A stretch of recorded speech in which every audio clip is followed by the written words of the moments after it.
welcome, and thank you so much for joining us tonight to support the important work of GMHC.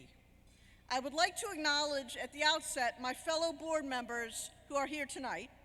And if you don't mind, I know you may not have had as much to drink as Judy Gold, but if you don't mind all standing so we could give you some applause. Come on, guys.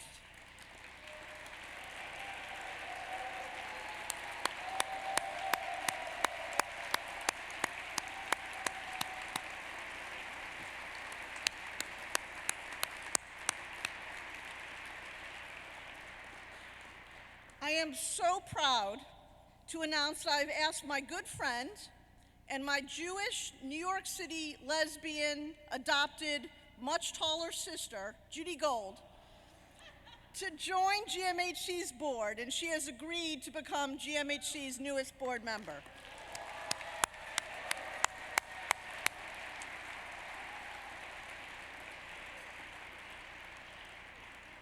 We are all so proud of the work that GMHC has done in the past, as well as the work that GMHC continues to do under the leadership of our incredible, truly incredible CEO, Kelsey Louie.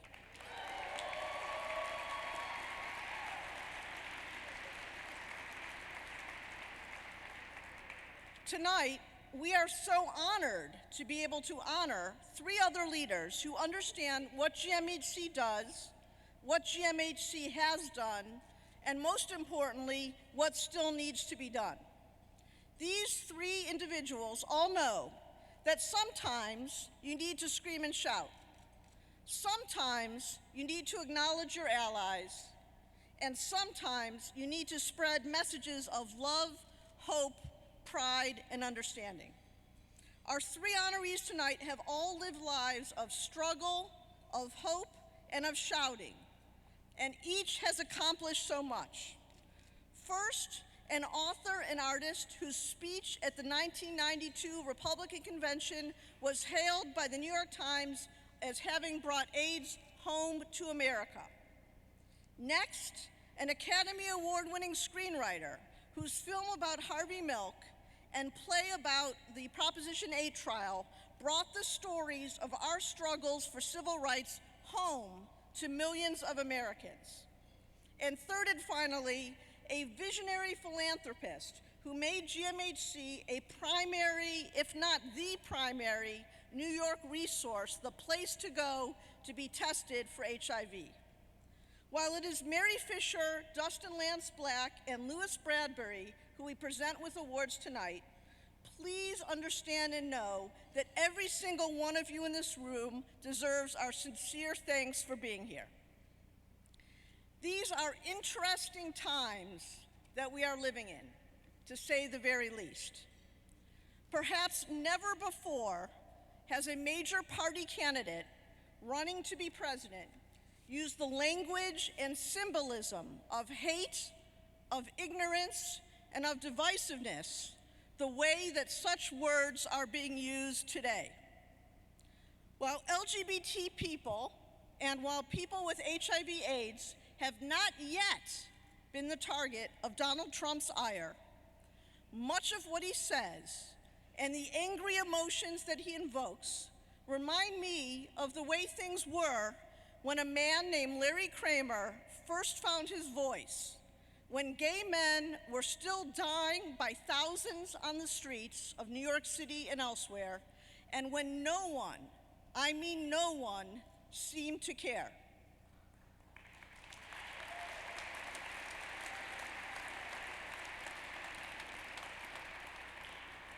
As Hillary Clinton said in a speech that she gave earlier today, if you see bigotry, oppose it. If you see violence, condemn it. If you see a bully, stand up to him. No one on this planet has lived those words more truly than my friend Larry Kramer.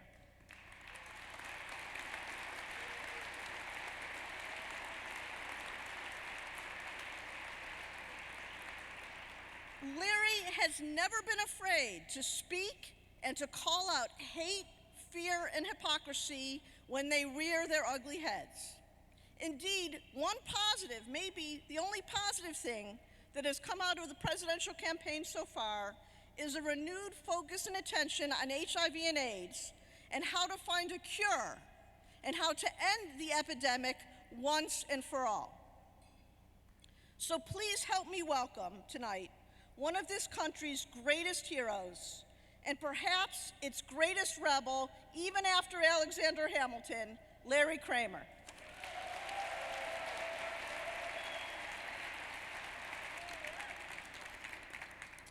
Well, it's a long way from my living room, which is where you all were born, this organization, this wonderful organization.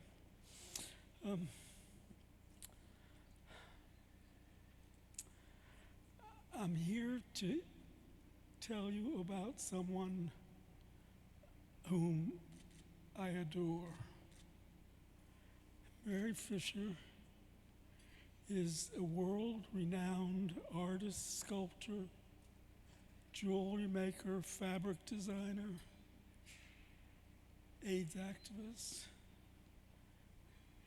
She made a speech at the 1992 Republican Convention and literally was one of the first HIV straight wives who had been infected by their husbands who came out.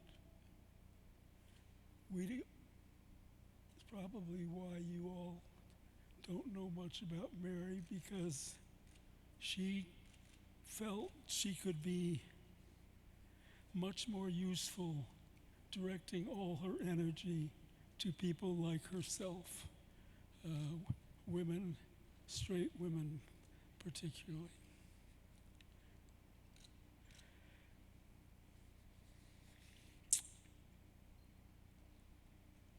She realized that no one else was speaking to them, and she could tell from her reception at the Republican Convention with George Bush and Dan Quayle, the response to her speech was dead silence. When the HIV meds came, she realized from her own experience that taking them affected women differently than men, and she started working on that.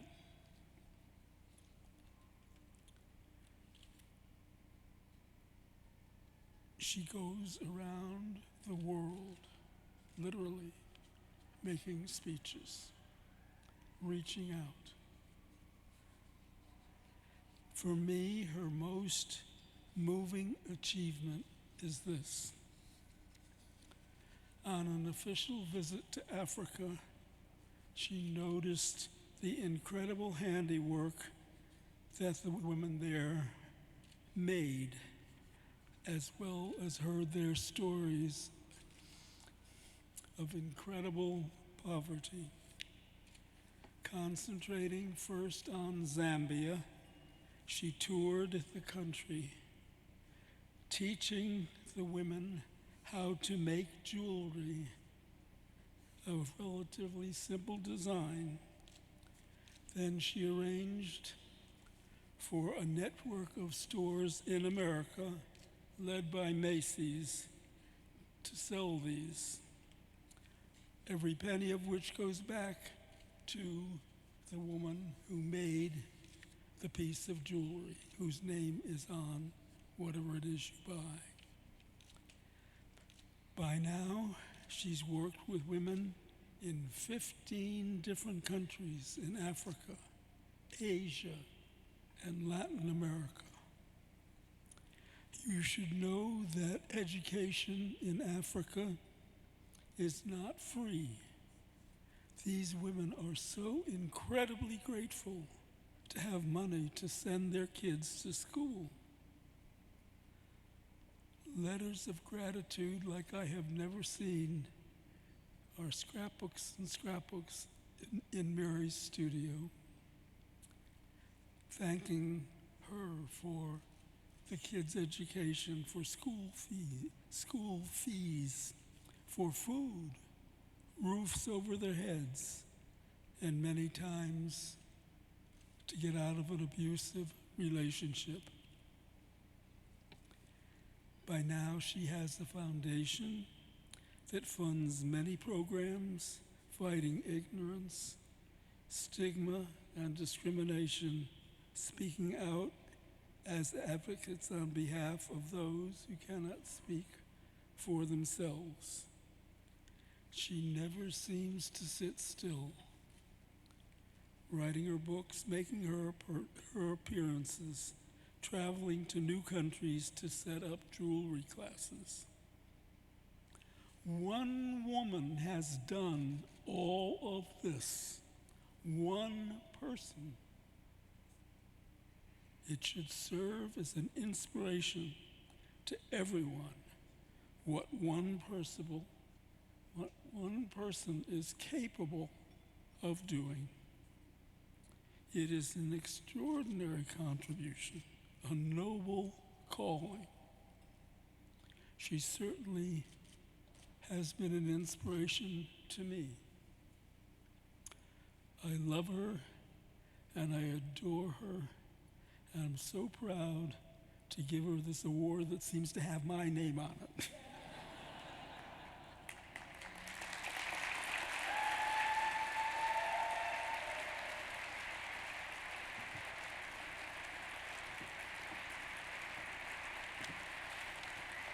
Did you hear a word?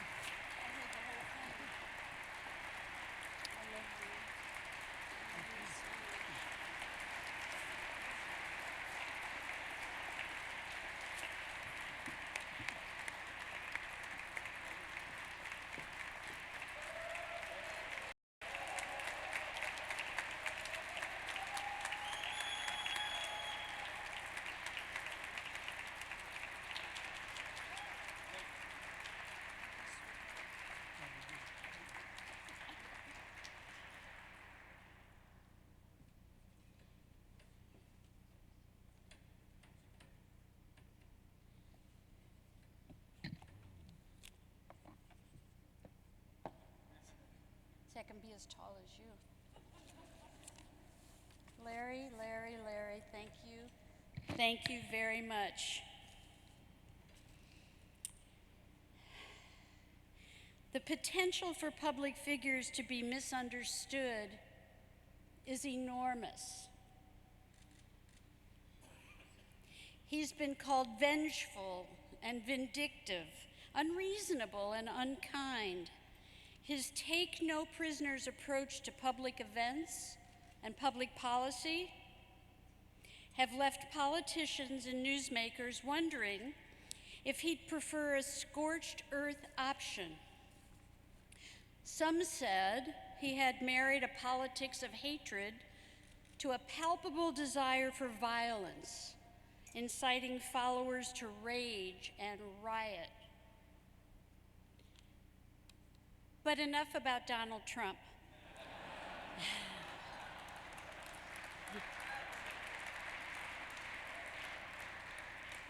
Let me tell you about my friend Larry Kramer.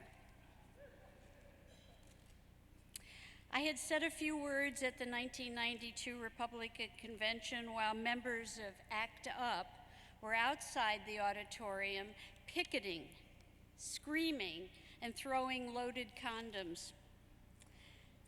Well, what some missed is that they were also weak, getting weaker, and dying.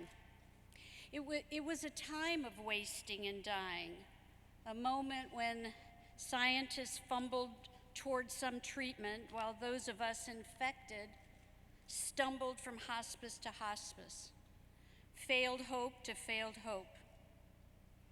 Had it not been for the anger and truth being told by the protesters outside, my voice would never have been heard indoors. ACT UP painted the backdrop against which a Republican mother of two, quietly telling the truth, made news. Truth be told, I dreaded meeting Larry.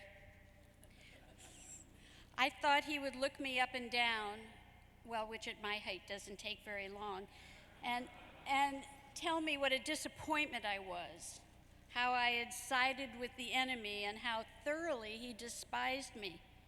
I shrank back when I saw him coming toward me. But when he found me, he said something soft and gentle, and he embraced me.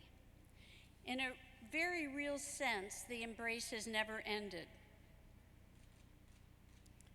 What's true of Larry, that he has never given up the fight, is also true of GMHC.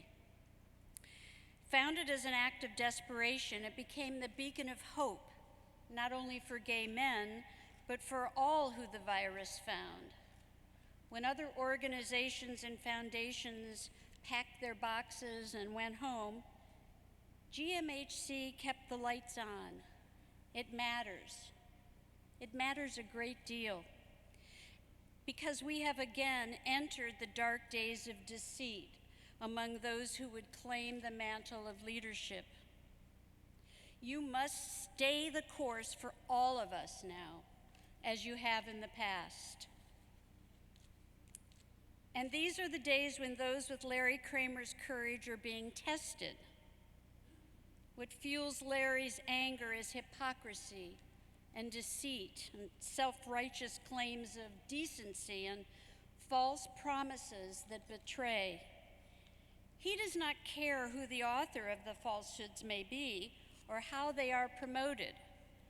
What he cares about is speaking the truth and speaking it loudly enough to be heard. If there is a cost to be paid, he'll put his fame and his money and his reputation on the line with courage and sometimes with humor.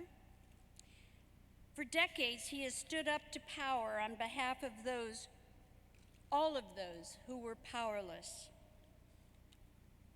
So I was thinking of these two amazing stories of GMHC and of Larry when I remembered the story told by Taylor Branch in Parting the Waters, his stunning history of America during the years of the late Dr. Martin Luther King. Early in 1956, the Alabama boycott was failing, he wrote. No laws had been changed, no buses had been integrated. No one was suffering except those who walked. Then came a little-known hero from Montgomery's African-American community, Mother Pollard. For untold decades, she had cared for the sick and raised the orphans, black and white alike. Now in her waning years, Mother Pollard joined the boycott and walked. As the days stretched to weeks and then months, she walked. When the winter weather worsened and she began to slip and fall, against the advice of King and others, she would pick herself up time after time and walk. A meeting was called to consider ending the boycott and finding another means of protest. The crowd was divided between speeches and arguments until Mother Pollard rose to speak. I would rather crawl on my knees than ride on a bus, she told the hushed and now embarrassed crowd. She spoke of years of humiliation, of self-hatred, of injustice and shame. She noted that the outcome would have little to do with her life, but much to do with the lives of her many children. And then she gave the entire civil rights movement one of its classic refrains when she concluded, "My feet is tired, but my soul is rested." What brings us together isn't just AIDS, and it isn't merely tradition. We come, each of us, calling for truth and hoping to find a normal heart. We gather because we are still in the hunt for decency and honor in a new time of falsehoods and violence. If we ever needed to walk and to keep on walking, now is the time.